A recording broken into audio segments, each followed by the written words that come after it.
What's up everybody, SuperDux fan here for another car review. This is of course the 2015 Chrysler 200 Limited. Huge thanks to Chrysler for providing me with this very nice press car to review for you guys today. So about the Chrysler 200, well, I think that these brand new ones are just so beautiful. They did an absolute awesome job with the styling of this car. It's just so classy. It looks way more expensive than it is too, which is also a cool thing. And you know, between the LED running lights there in the front and just the beautiful taillights in the back and just very flowing and elegant proportions, it's just a really great looking car from every single angle, and I don't think they could have done a better job.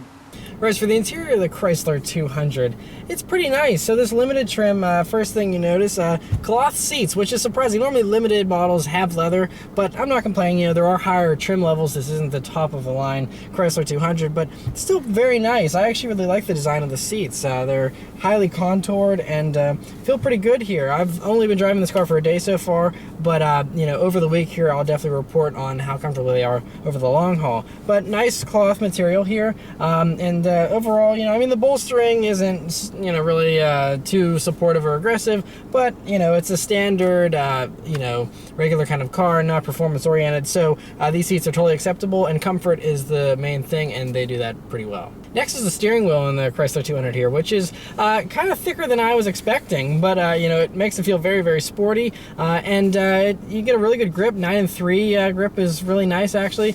Beefy 10 and 2 notches that are also nice if you drive that way, and there's large buttons here. They're very large, and it's kind of interesting, but it's obviously very easy to use, very easy to find, and so very convenient. The gauges in the Chrysler 200 are probably some of the prettiest and most beautiful gauges I've seen in a modern car in recent memory. I can't think of a car with more beautiful gauges, actually. They're really, I mean, between the metal accents and the blue glow that you see not only at nighttime, but all the time here in the daytime as well, you can see it. And you have a really nice animated digital speedometer there in the middle, which also has some other features that is only black and white, but it's still, it almost looks really high resolution, and they did a really good job with that. And it's just a beautiful thing to look at. I mean, you look at gauges all the time in a car, and I'm surprised more manufacturers don't put more effort into making them beautiful. But I applaud Chrysler for these gauges because, like I said, they're absolutely some of the best I think I've ever seen in a modern car. So really impressive stuff there. Now coming along to the center of the dashboard here, you get some of the same standard Chrysler stuff that you get in a lot of the other products that they have, but that's not a bad thing at all. This 8.4-inch Uconnect touchscreen is great. It's very responsive. In the industry, it's regarded as one of the best, and it's kind of what everyone else is trying to get to with their personal infotainment systems. And it's very easy, you know, touchscreen, large, high-resolution graphics, and yeah, just really a nice thing to use. And then coming down to the climate controls here, again, they're the same kind of stuff that I actually kind of used in the Dodge Dart and stuff like that, very similar stuff, but it's nice how it's kind of lower down here. It's just different, you know, every car has them up here, and so it's nice to kind of have them right here within easy reach. So that's cool. I do love this gear shift knob though, you know, something straight out of a Jaguar. Biggest shocker with this car was the storage space. So there's a couple surprises. First though, door space here, and these door pockets, you have a bottle holder, which is great to have all the time, and an additional pocket. And then come on to the center here. This car wins the award for most, I think, interior storage space in a regular, you know, average car, not a big SUV or something.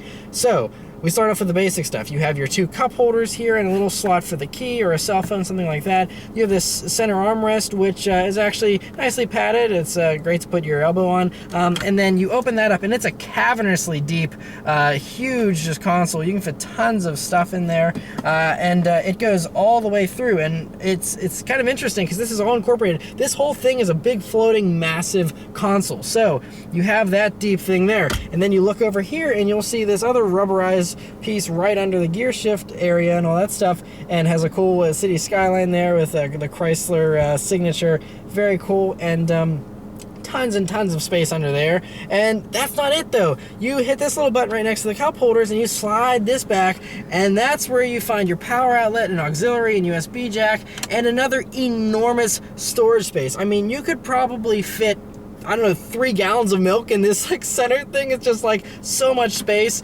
It's ridiculous. It's amazing. So anyone that likes storage space, this car is the winner. There you go. You can fit stuff in here for days. So that's very cool if that's something you value. But even if you don't value it, I mean, it's just nice to, you know, have little places to put things. And so that's just a really clever use of interior space. As far as backseat space in the Chrysler 200, it's really great. So I have several inches of legroom. I'm 5'9", me sitting behind myself. You know, like I said, plenty of inches of legroom there. I have a good few inches of headroom as well. There's some clever cutouts there in the back of the roof that gives you a little more space there for your head. So it's actually a quite spacious and roomy back seat and very comfortable as well. Trunk space in the Chrysler 200 is pretty good. You know, you can fit several suitcases in there. It's about average for this segment, but you know, like I said, you could probably fit, I'd say, 3, maybe 4 suitcases in there pretty easily, and overall, pretty nice sized trunk. All right, so let's start up and go for a drive. The Chryslers have this very nice key fob that I like a lot, and you know, just got the buttons, but it's totally keyless start, keyless entry as well, which is nice. So anyway, you just leave that in your pocket, hit the engine start button, it starts right up.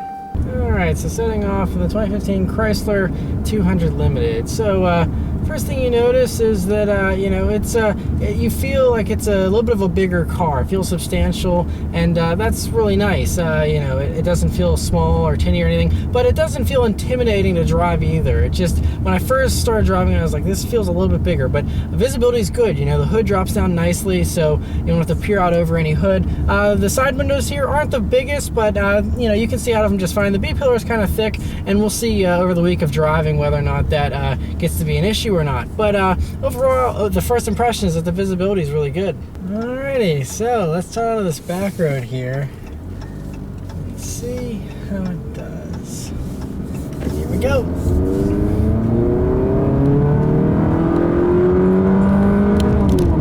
Okay, so not the best performance, but you know, for the type of car this is, it's enough. It gets you up and goes okay. So we're dealing with the same 2.4 liter 4-cylinder engine that I reviewed in the Dodge Dart, actually, except in this, it's carrying around about 200 more pounds. So we're just under 3,500 pounds in this car, and this engine puts out 184 horsepower and 171 pound-feet of torque. And so, you know, it's a good amount of power. You know, you just have to rev it out. You know, I wish there was a little more torque down low. I don't think it makes peak torque till about 4,600 RPMs, and it definitely, it's the good thing though is this is a 9-speed automatic transmission. It's very eager to downshift and work with you, and it kind of, you know, tries to make the best of the situation. You know, this is the front-wheel drive model, but you know, it's doing an okay job. It's a little bit of a floatier ride, but that's what you get with a more luxurious car, and you know, it's doing okay though, I gotta say. There's some body roll, but it's predictable and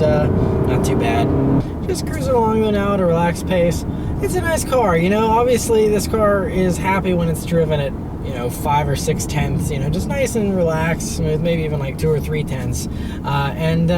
You know, that's obviously, people don't buy this car to drive aggressively, so it's kind of silly to even try and put it through its paces, because it's just, you know, the regular kind of ordinary commuting kind of driving is where this thing is designed to shine, and that's where it does shine. And so, you know, it's a very comfortable, smooth ride, fairly quiet. You know, there's a little bit more tire noise, but I think these are Nexen tires that are on it, so you know, maybe some different tires would help. But you know, it's overall, it's really nice and quiet in here. Another thing that I can comment on that I've already tested out a little bit is the sound system in this car, which is pretty good. It doesn't blow me away, except the one thing that does blow me away about it is the subwoofer. It has a good subwoofer that really does like to rock you, and so this is the standard sound system, by the way. This isn't upgraded. There's no big subwoofer in the trunk or anything, but it's does a pretty good job for being a standard audio system, so good job on that. Another little acceleration.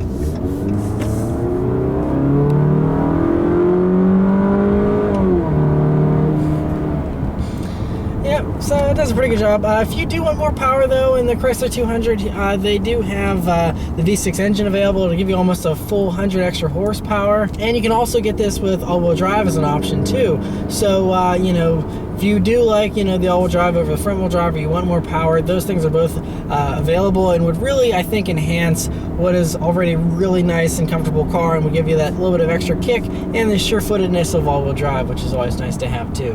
But anyway, I have this car for an entire week thanks to Chrysler, so I'm going to drive around all week, and then I'll come back and give you some updated impressions. Alright, so I've been driving the Chrysler 200 here for almost an entire week, and have some more impressions, but it's really a lot of the stuff that I was sensing from the very beginning of driving this that has just proven itself to be true over the course of the week. It's a refined ride. You know, the claimed fuel economy is very good, you know, with 36 miles per gallon on the highway. In my week of driving it here, it's been mostly city driving, and it's, you know, so I guess it's not very kind to you know, the miles per gallon in these cars that I'm testing. But in this car, in the 144 miles that I've driven, I did an average MPG of 21.7, which is a little under the 23 that they claim for the city, and of course, like I said, 36 they claim on the highway, for a combined average of right around 28. And so it's missed the mark there, but otherwise it's a nice car. The only other thing though, while it is a, you know, quiet and just soft, comfortable ride, over some bumps it can get a little bit noisy, but that's really it. It's but I'm kind of nitpicking here because I think this is, you know, one of the quietest cars in this segment, and it's a really nice package for $27,000 like this one's equipped as. It's just, you know, you got the large touchscreen, the backup camera, all that good stuff. Another con though that I can give is in the week that I've been driving it here, the visibility is not the greatest. These B-pillars are actually pretty thick, and the windows are fairly small too, and just the visibility out is, it kind of, you know, everything, all the glass sits up high, it's all a little bit shorter and stuff, so you don't feel like you have as good a visibility as some other cars that this competes against. You know, backing out of parking spots can be a little tricky sometimes, you know, looking out the sides and whatnot, in busy shopping areas, things like that. But again, you know, it's a nitpicking thing. You will get used to it eventually. You know, it's just something that was, you know, a little bit more of an obstacle than it usually is in other cars that I drive. But overall, I mean, it's just so nice, you know, especially at night, you know, with these gauges, the way they light up, and just really a lot of nice little touches here and there that they did with this car to really make it a great package. Two last quick little critiques that I'll give. The first is this engine. Now, this is the 200 Limited. I think for those that want more power, you know, you can get that with the V6, like I mentioned at the beginning part of the review. But yeah, I think that would definitely be my choice, because while this motor, you know, does an okay job, you know, you can tell at certain points that it's wanting for power, and feels a little gutless sometimes. I mean, it'll get up and go eventually. You know, it does a decent job, but definitely could use more performance, I think, in that regard.